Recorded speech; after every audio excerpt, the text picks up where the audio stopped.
This is a Film Stories original podcast.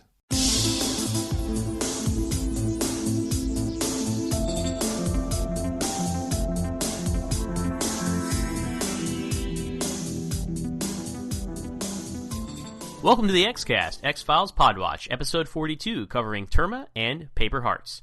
I'm your host, Zach Moore, and with me today is Baz Greenland. What's up, Baz? I'm good, thank you. Yeah, pleasure to be back. Now, we're continuing a conversation that I started yesterday on the Podwatch, talking about Tunguska, and part 2 of that episode is Terma.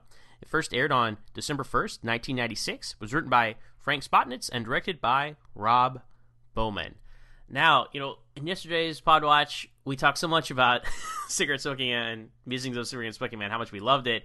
We just kind of blew through Tunguska. It was okay, I wasn't the biggest fan of this two-parter, and, I felt like that of all the mythology two-parters, this is where they started to get kind of weak. So far in the chronology of the series, I feel like this is the weakest mythology two-parter, in my opinion. What do you think, Baz?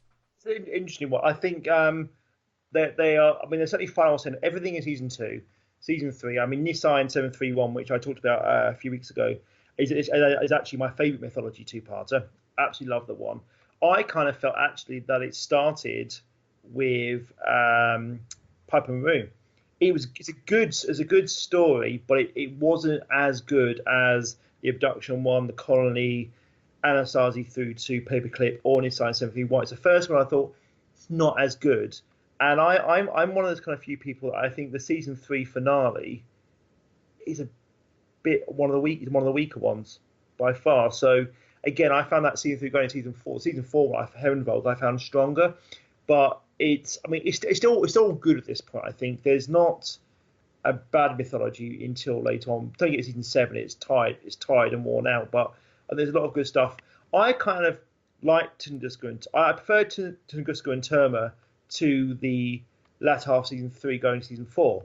I think it's a better because of the black oil, and it's a bit more exciting. I really like the global feel of it, and now it starts to bring things in like the vaccination to the black oil, and obviously Crytek's always great to have around as well. So I think it's a bit more fun. I agree that it's not as good as the early ones, and there are some ones to follow. I think once you hit end of season 4, and you go into the Relics trilogy, and then you get Red and the Black and so on, and Two Fathers, One Son. They're all fantastic. For me, I think they're really, really good mythology stories. This one isn't as good as that, but I think it's a good one, but not an amazing one. Yeah. Something that threw me off, though, about the structure of this episode is, we started, in media res in the last episode, and it just, here the start of the first episode is in the middle of the second, and it takes like a half hour to finally get back to what happens in the teaser. It's just, I just story-wise, structure-wise, I found that just very kind of all over the place, and I didn't see the advantage of them telling the story in that way. Yeah, it's trying to do this big hook, but I agree. I think Scully suffers a little bit with this one. She's kind of, they do a lot of mythology stories. They're the times when Mulder goes off on his adventure and Scully does her adventure. And I think this time round, apart from studying, she's a scientist. She's studying the black oil on the rock, and that's kind of very, very much in her domain. But apart from that, the whole thing with her going to tribunal and basically talking, the very, very kind of Chris Carter language, talking about a culture of lawlessness. That's Mulder speak, not Scully speak, and she does suffer, but she hangs around until Mulder comes back. But I think what I kind of really like about this episode is things that go in the background, like the well manicured man, who's my favourite of the conspiracy guys. I prefer him to cigarette smoker. John Neville's brilliant. He can make anything like Dear God sound like Shakespeare. He's brilliant. I like the stuff with him in the cigarette smoking man kind of, and it real sets up the kind of the rivalry with Russia to try to find a vaccine to the black oil, and that's the kind of stuff I really like that's going on in the background. And I think it's stronger than Tunguska because there's more moments of you get more of the black oil experimentation in the camp, which is horrific. Right. And you get Crytek's his hand getting chopped off, which is a horrible scene, but I mean, he's a dick anyway, isn't he? He's killed half the characters. He's killed all the Scullys and yeah, and Mulders. Mulder's dad, Scully's sister. He needs to lose. He needs to suffer a bit. So, and he certainly does at this point. But he earned it. Yeah. I guess Petskov's an interesting character. He's kind of almost like an older version of Krychek, this kind of Russian agent of death, lurking behind the scenes. And I don't think it wraps up things very well. I think the kind of cliffhanger at the oil farm just seems a bit weak, given the big global feel of the episode. But right. It's an interesting idea. It's very more, in retrospect of what comes later.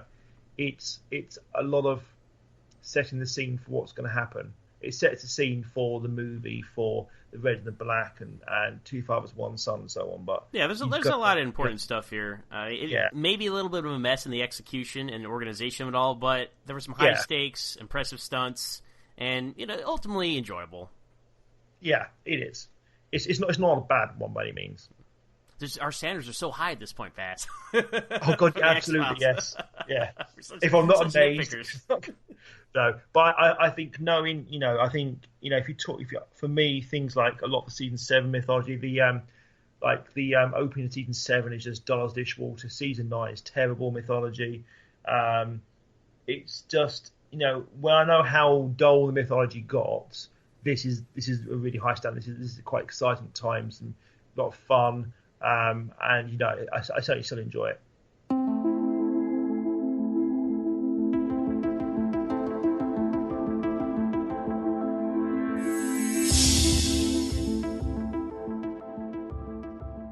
All right, Baz, our second episode today. Very excited to discuss this one. Paper Hearts aired on December 15th, 1996.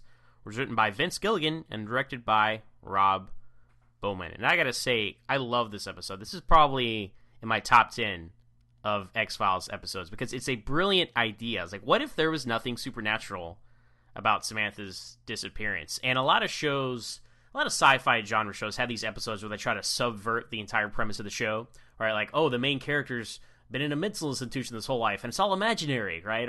Or you're on an imaginary land, or you're something like that, right? And by the end of the episode, they're going to say, no, of course that was a one-off thing, that wasn't possible, that wouldn't jive with the mythology. But with a situation like Samantha, if they had not built so much other mythology before and after this around her disappearance, like, this really could have been what really happened to her, and I feel like it would have subverted Mulder's entire quest, and that would have been a very bold thing to do for the show, because his entire crusade would be based on misinterpretations and pretenses that were untrue. I actually would have liked if this is ultimately what had happened to Samantha. What do you think? I completely agree. I think this is certainly the best episode that ever dealt with Samantha. You got the kind of clones in Connolly again. That's quite great. That's great as well with Samantha. But considering what they did with her, abducted by fairies. Well, I won't go into closure. That's for another time. This is amazing. I think it would have been a really great, really bleak, but memorable ending to the storyline. And by this point, the fact that Samantha was Mulder's motivation, by this point, there's so much has happened. Scully's, I think, is about to get cancer. She doesn't know she's got cancer yet. So, and there's big mythology stuff going on that there would be enough to have kept going post Samantha had they wrapped up at this point. And I agree, it would have subverted everything, but I think it would have been a bold end to the Samantha storyline and the best one they could have done, given how the storyline eventually went. Yeah, because I think at this point they could have spun it where all the other Samantha clones and everything was just the aliens or the Syndicate or whoever using Mulder's weaknesses against himself, and that's all fake, right? Exactly. They could have done that. The whole consortium had her DNA. They created clones as a misdirection because they knew she was dead, and this would have been, you can almost have. And in fact, you could have had a cake and eaten it. Really, this is what happened to It was bleak. It was horrible, but it ends it. But also, there are clones out there, and how would you deal with that? Knowing your sister actually you've been searching for years is dead, but there were still clones. That would have been an interesting idea as well. But I guess it wasn't to be.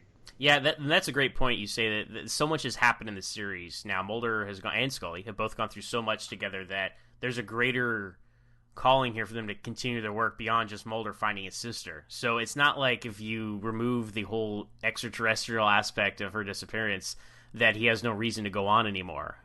So again, I don't know why they made the decisions they made at the time, but I really enjoyed this episode. And John Lee Roach, right? What a creepy guy. A vacuum cleaner salesman, and the guy is so spot on. Like, you totally believe he is that kind of guy, and he's so disarming, and he's so nice. Like, he's like, "Hey, Mulder, what's up?" when he meets him for the first time, or in the episode anyway. And you could totally buy this guy could go around the country selling vacuum cleaners and doing dark stuff on the side nobody knows about, and fly under the radar because he's just so unassuming. Brilliant. I agree. Yeah, Tom Noonan is a really subtle performance. That the fact that if you didn't know that he killed all these children, he'd be quite likable. It's he's you're right, he's very disarming, and it's such a mesmerizing performance. It reminded very much in the same way of Boggs' ability to scavenge the Boggs from season 1's Beyond the Sea. To Luther Lee Boggs, after the death of her father, and this is the same thing. He taps into Scully, taps into Mulder's kind of grief and loss over Samantha, and it's whether he killed her or not. And obviously you realise, well, I think at this point it never 100% makes clear that 16th girl could be Samantha, but you're never going to know. And I think obviously you find out eventually that it wasn't, but I think it's great. He really kind of gets under Mulder's skin, and there's such a great interplay between them. And it takes Scully, the passion of Scully, to go, I'm putting a stop to this, because she realises how far down the rabbit hole he's going here, and she needs to pull him back, because you see what happens to Mulder. He does kind of go off the radar in the end, taking Boggs to try and get answers, and essentially breaks the walls to do it. So it's a fantastic interplay between these two characters. It ties you nicely back to kind of Mulder's origins as well, where essentially he was an FBI profiler, and it's just the comedy's brilliant episode. I think I've talked about it in a couple of Podwatch as well. Gillian Anderson is the better actress, I think. She can absolutely knock out the park. But when Duchovny gets the right material, he's amazing. Like the scene in this one where he's digging for the graves of the victim, and it could be Samantha. It's just so powerful to watch. Oh, absolutely. This is a great episode for Mulder the character and Duchovny the actor, because he is, let's be honest. I think there's some episodes where he phones it in. It's kind of obvious. Yeah, I agree. But as you said, when he gets great material, he recognizes that and really gives 110%. And you can really you really feel for the guy, because he has just been pulled all around, led by the nose about all these crazy theories about what happened to his sister. And, even though, he crosses a line by, taking, him out of jail and flying him around to this house and all this stuff. But it's not out of character for Mulder, right? Because when he gets onto something, he does not let it go. And he is going to just, completely break all of the rules of what he probably should be doing in order to get to the truth. And so I did not, even though it was outrageous and he should never have done it, completely in character for Mulder. Definitely. And there's some really good stuff with that. The scene on the plane with the little girl who he eventually abducts. And it's kind of, obviously it's Roach's fault. He abducts the girl, but Mulder creates a situation. By crossing a line, he puts a girl in mortal danger. To try and get the truth. But there are some great scenes, and what I love is the scene when they go to the summer house, and then Mulder does a double bluff when actually it's the wrong house, and he gets Roach to play along, realising that because he's been lying the whole time. It's a really great moment, 'cause up to that point you're like, okay, this is he knows Mulder now knows Roach adopted his sister. There's a great bit when they subvert the abduction scene from the season 2 opener, Little Green Men, when actually it's Roach at the door as well. And at this point, you are so utterly convinced that Roach came to their summer house and abducted Samantha that Mulder saying it's the wrong house. It's a kind of really great twist, and it's fun. Well, but you mentioned Beyond the Sea earlier. It's very similar to when he gives Luther Lee Boggs that part of his Knicks jersey. So Mulder is not completely gullible. Like he'll set things up for people to hang themselves by their own rope, so to speak, right? And he wishes to be a criminal investigator and crimes, major crimes unit, and all that stuff. So profiler. So he's not some gullible guy that's just going to chase after every theory. But his judgment is seriously impaired whenever stuff with his sister is involved, and probably family in general, mother, father. As we find out, his whole family is pretty deep into the conspiracy. So, but I will say, if there's one weakness to the episode, the explanation of like the psychic link between Mulder and Roach is complete BS. But the story is so engaging and so well told, I will overlook it. Definitely, yeah, you're right, completely right. It's not a supernatural episode really at all, apart from this possible spiritual link and the dream stuff. It's like it doesn't need to be. It's almost there because it's X-Files. Because one thing I've really noticed, seems like Irresistible from season 2, which is amazing as well. There's a lot of episodes where there really isn't any supernatural element, or they might throw in a touch or something like in season 2. They suggest maybe he's a demon, but you don't. Right. Sorry, I talked about it on the Podwatch as well. I had the same exact criticism. It was they felt that we better put in a demon here so people keep watching the X-Files, right? You don't need it. It's okay. I think the X-Files is such an inspirational show to a lot of modern television. Episodes like Irresistible and Paper Hearts. This is like the precursor to shows like Criminal Minds, which is basically about profiling serial killers, the darkest elements of America, essentially. And this is almost like an X-Files Criminal Minds episode in that respect, because it really is about profiling a killer to try and solve these old mysteries and eventually try and save a potential new victim. It's all that stuff is amazing. And the one weakness of Paper Heart, and it's a very small bit, is that they try and throw X-File-y. It's a dream psychic connection. It doesn't need to be there. Again, still in my top 10 overall. I will overlook that because if this episode was not as well told, you would just rip it apart for that. Like, that doesn't make any sense. That's stupid. Why? He doesn't have any powers, right? He doesn't have some tumor or some government experiment or something that's causing his, But they take you along in the story. It's engaging. It's well told. So you go along with them and you suspend your disbelief, and that's what makes this episode so great.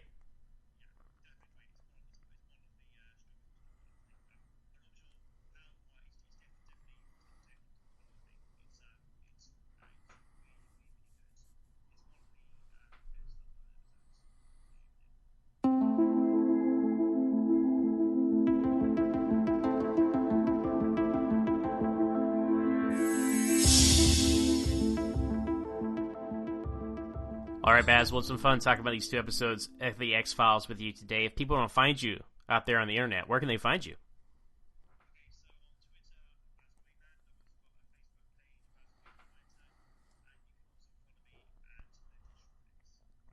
Awesome. As for me, you can find me on Twitter at MoronZach. That's MoreOnZach. I'm also the host of my own podcast, Always Hold On to Smallville, where we talk about each and every episode of that Young Superman show.